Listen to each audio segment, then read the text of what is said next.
നിങ്ങൾക്ക് എന്താ മാഷെ പ്രാന്തുണ്ടാ? നിങ്ങൾ യുക്തിവാദിയാണെന്നുള്ള കാര്യമൊക്കെ ഞങ്ങൾക്കറിയാം. പക്ഷെ ആ കാര്യം പുതുശ്ശേരി തറവാട്ടിൽ കുടിയിരിക്കുന്ന പ്രേതങ്ങൾക്ക് അറിഞ്ഞൂടല്ലോ. നിങ്ങളെ കൊണ്ട് ഞാൻ തോറ്റു. പ്രേതവും മണ്ണാങ്കട്ടി. ആ വീട് ഇടിച്ചു പൊളിച്ചാൽ എത്രായിരം രൂപ തല കിട്ടുമെന്നറിയാമോ? ഞാൻ വെറും മണ്ടനൊന്നുമല്ല. എനിക്ക് സൗകര്യമുള്ളപ്പോ പണം കൊടുത്ത് തീർത്താൽ മതിയെന്ന് അങ്ങനെ പറഞ്ഞത്. മാത്രമല്ല, ഞാൻ ഈ കച്ചവടത്തിൽ സമ്മതിച്ചുകൊണ്ടാ നിങ്ങളുടെ പേരുള്ള കേസ് പിൻവലിക്കാൻ അങ്ങനെ സമ്മതിച്ചത്. ഞങ്ങളെ കേസിൽ നിന്ന് രക്ഷപ്പെടുത്താൻ വേണ്ടി നിങ്ങളുടെ തല കൊണ്ടുപോയി പ്രേതത്തിന് കൊടുക്കണോ മാഷേ? അതിപ്പോ ഇതൊന്നും ഇല്ലേലും സ്റ്റേഷനിൽ നിന്ന് ഞാൻ ഊരിപ്പോരും. അത് വേറെ കാര്യം. പോയിന്റ് മനസ്സിലായ? എന്നിട്ട് ഈ ധൈര്യം പോലീസിനെ കണ്ടപ്പോ കണ്ടില്ലല്ലോ അയ്യപ്പ. ദേ, 4 പേര് കൂടുമ്പോ ഒരുമാതിരി മറ്റേ വർത്തമാനം പറയുന്നത് ഞാൻ പല പ്രാവശ്യം പറഞ്ഞിട്ടുണ്ട്. 10 കാശ് എന്നിട്ട് മതി മറ്റു കാര്യം. പുല്ലോ? ആ, പുല്ല് കളി. കാര്യമായിട്ട് സംസാരിക്കുമ്പോ അലമ്പുണ്ടാക്കാണ്ടിരിക്കേണ്ട പിള്ളാച്ച. അല്ല, എത്ര ഉറുപ്പ്യൊക്കെ കച്ചവടം ഉറപ്പിച്ചേ? രൂപയൊക്കെ വളരെ കുറച്ചേ വേണ്ടു. എന്തെങ്കിലും ഒരു പ്രശ്നമില്ലെങ്കിൽ ആ കാട്ടുകള്ളൻ വീട് നഷ്ടത്തിന് വിൽക്കുമെന്ന് മാഷിക്ക് തോന്നുന്നുണ്ടോ? ജ്യോത്സ്യവിധി പ്രകാരം ആ വീട് താമസിക്കാൻ കൊള്ളില്ല എന്ന് തെളിഞ്ഞപ്പോഴാണ് അവൻ വിൽക്കാൻ തീരുമാനിച്ചത്. പോയിന്റ് മനസ്സിലായ? ചെലവാകാത്ത ഒരു സാധനം തലയെ കെട്ടിവെക്കാൻ അത്ര അന്തസ്സില്ലാത്തൊന്നും അല്ല ഇരുപിള്ള ചേട്ടൻ. അന്തസ് തെണ്ടി തിരിഞ്ഞ് നടന്നവനല്ലേ അന്തസ്. എന്റെ ഇഡലിയും പൂട്ടില്ലായിരുന്നെങ്കിൽ അവൻ പണ്ടേ പട്ടിണി കിടന്ന് ചത്തേനെ. മാഷിക്കറിയോ? പുതുശ്ശേരി തറവാട്ടിലെ ബാല്യക്കാരനായിരുന്നു ഇരവി. അന്ന് വെറും രവിയായിരുന്നു. ഇപ്പോഴല്ലേ ഇരവിയായത്. മന്ത്രവാദം ചെയ്തല്ലേ കാർത്തിയാനിയമ്മയെ വശത്താക്കിയത്. 7 മാസം ഗർഭം വയറ്റിലുള്ളപ്പോഴാ കല്യാണം കഴിച്ചു കൊടുത്തത്. ഏതല്ല, 4. ആ കാര്യം എന്നേക്കാൾ കൃത്യമായിട്ട് കുഞ്ഞിരാമൻ ചേട്ടൻ അറിയാം. ഞാൻ പറഞ്ഞ പോയിന്റ് എല്ലാം സത്യമല്ലേ ചേട്ടാ? അല്ലേ? അയ്യപ്പൻ ബിടായി അടിക്കുമെങ്കിലും അതെ, ഈ പറഞ്ഞതൊക്കെ സത്യമാ മാസ്റ്ററെ. കേട്ടല്ലോ മാഷേ. അറിഞ്ഞുകൊണ്ട് കുഴിച്ചാടരുത്, അവൻ ചതിയനാ. നിങ്ങൾക്ക് വല്ല അപകടം പറ്റാൻ ഞങ്ങൾക്ക് സങ്കടമുള്ള കാര്യമാണ്.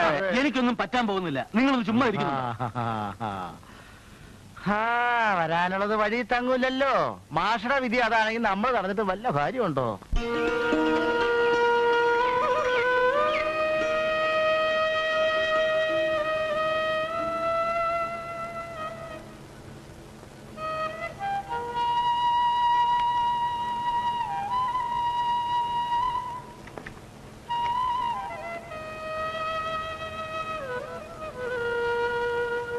തീർന്ന പക്ഷേ ഇയാൾ ചവിട്ടിക്കും.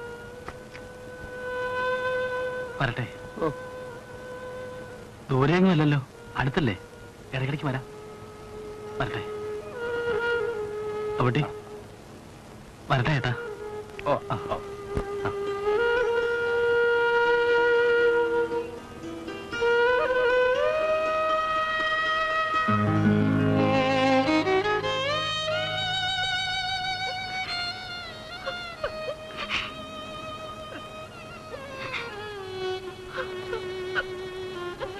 അല്ല,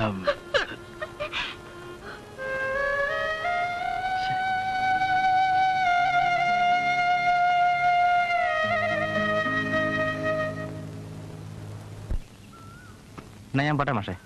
ഇടയ്ക്കിടയ്ക്ക് വരണം. വരാം.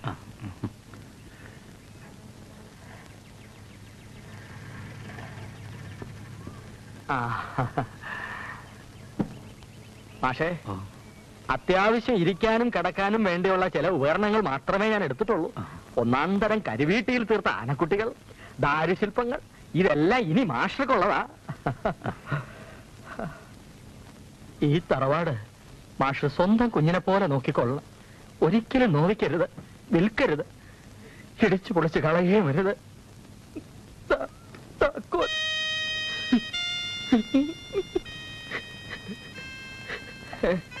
പോട്ടെ.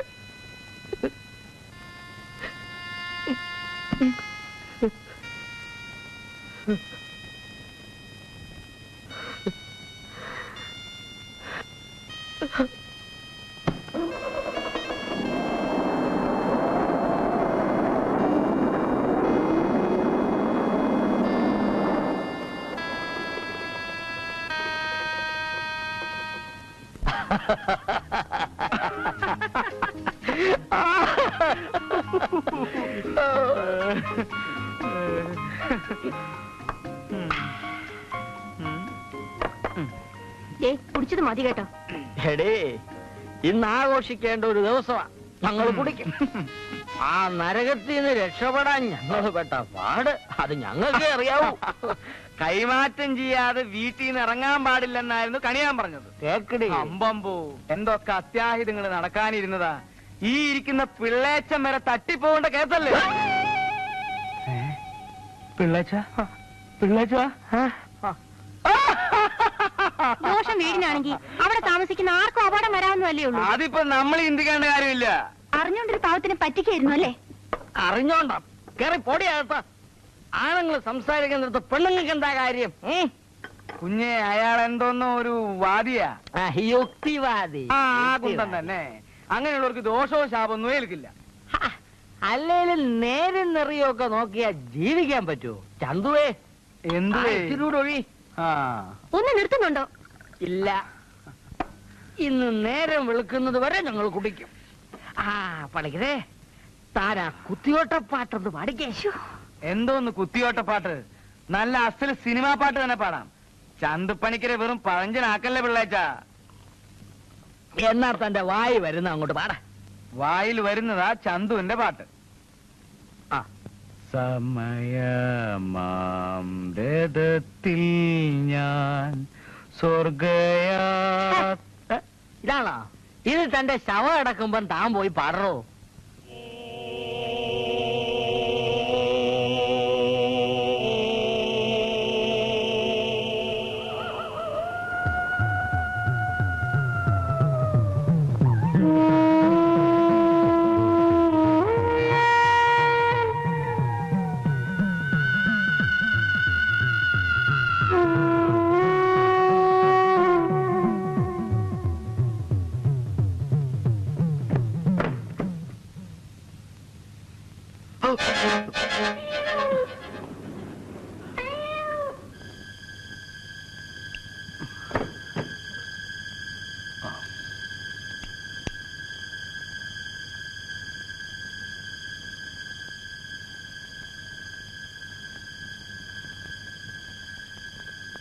ഈശ്വര, അവരൊന്നും വരുത്തല്ലേ.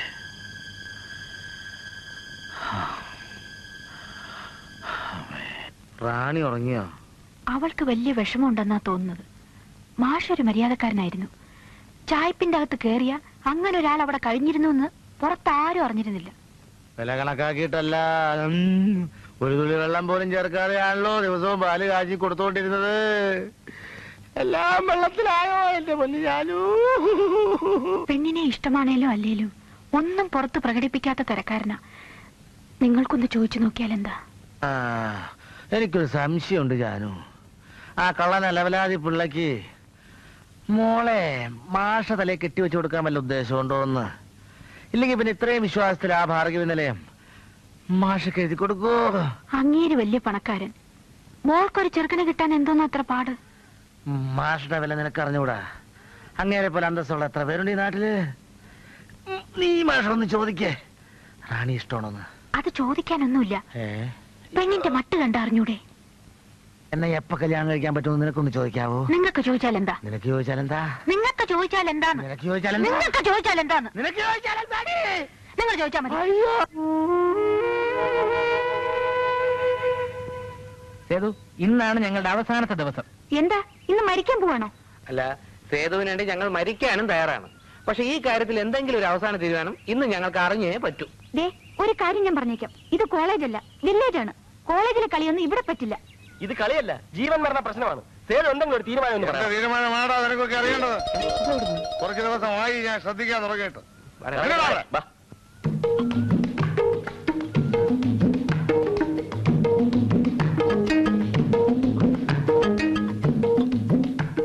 അളിയ, നാടൻ എന്തായാലും നാടൻ തന്നെ. വണ്ടിക്കൂലി മുടക്കി ഇതുവരെ വന്നാലെന്താ?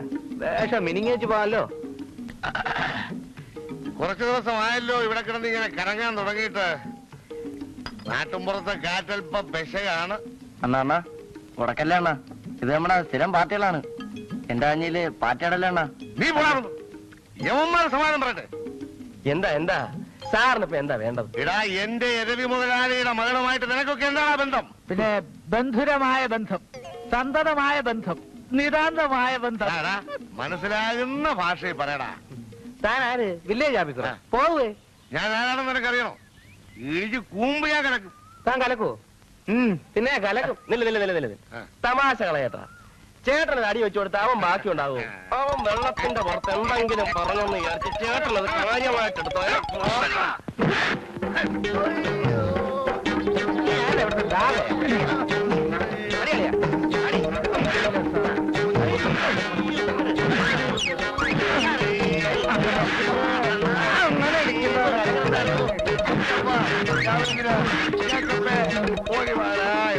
അടിച്ചു തരത്തടാ. പീസായി പോ. ആരെങ്കിലും എന്തെങ്കിലും പറയുന്ന കേട്ട് അച്ഛൻ വഴക്കിനൊന്നും പോകണ്ട.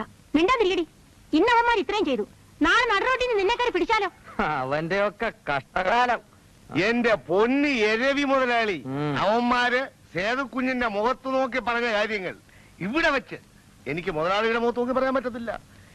എന്റെ ചോരയങ്ങ് തിളച്ച് കയറി. പിന്നെ എനിക്ക് കണ്ണുകൂടാ. ഞാൻ അങ്ങോട്ട് ഇടി തുടങ്ങി. ആദ്യത്തെ ഇടിക്ക് തന്നെ ഒരുത്തന്റെ മൂക്ക് ചപ്പി ചമ്മന്തിയായി. രണ്ടാമത് കൈ പൊക്കുന്നതിന് മുമ്പേ അവൻ മൂട്ടി വീണുപോയി. മറ്റവന്മാർ രണ്ടുപേരും എന്നെ കൊല്ലല്ലേ തോമേട്ടാന്നും പറഞ്ഞുകൊണ്ട് എടുത്താ ഓട്ടം. ഞാൻ വിടുവോ? കൂടെ വിട്ടു. ആ പൊളിഞ്ഞ വാനത്തിന്റെ അവിടെ കൊണ്ടിട്ട് പിടിച്ചു. അവന്റെ അടി വയറ് നോക്കി ഒറ്റ ചവിട്ട്. എന്റെ ഭാഗ്യത്തിന് അവൻ ചത്തില്ല. ചത്തില്ലേ? മറ്റവൻ നിന്ന് ഈയൽ വിറയ്ക്കുന്നത് പോലെ കിടുകിടുകിടുകിടാന്ന് വിറയ്ക്കുന്നത് കണ്ടപ്പോ സത്യത്തിൽ എനിക്ക് സങ്കടം വന്നു പോയി മുതലാളി. സങ്കടം വരും. എന്നാലും അവൻ ചെയ്ത തെറ്റിനെന്തെങ്കിലും ശിക്ഷ കൊടുക്കാതിരിക്കാൻ പറ്റുമോ? കൊടുത്തു ഒരെണ്ണം. ഏതായാലും നമ്മളൽപ്പം മുൻകരുതലോടെ ഇരിക്കുന്നത് നല്ലതാ മുതലാളി. എന്താ വേണ്ടതെന്ന് എനിക്ക് നന്നായിട്ടറിയാം. താനുകളകത്ത് പോ. ആ കാപ്പി, ആ ആപ്പിൾസും ഗ്രേപ്സും ഒക്കെ എടുത്ത് ടേബിൾസ് വെക്കേ. തോമല്ലേ എല്ലാം പിന്നെന്താ? ഞാൻ അവന്മാരെ പിടിക്കാൻ വേണ്ടി കാടും നേരം മുഴുവനും ഓടിയതല്ലേ മുതലാളി. ദേഹമെല്ലാം ഭയങ്കര വേദന. വേദന മാറ്റാം. തോമ പോയിട്ട് നാളെ വാ. ഇന്ന് രാത്രി ഒന്ന് ഉറങ്ങി കിട്ടണമല്ലോ. ഉറങ്ങിക്കോ. ഒരു 100 200 രൂപയോ? അല്ല, മില്ലിക്കുള്ള കാശ്. മില്ലി അത് തരാം.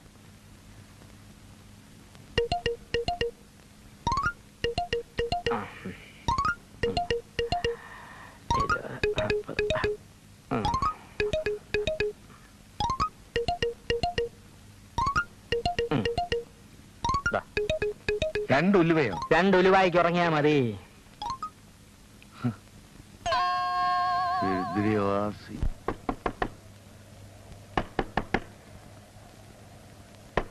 ആരാ അത്? ആരാ? ആരാ അത്?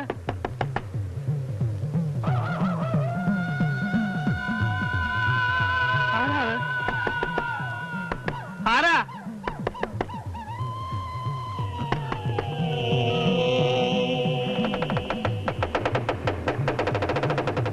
മാഷേ,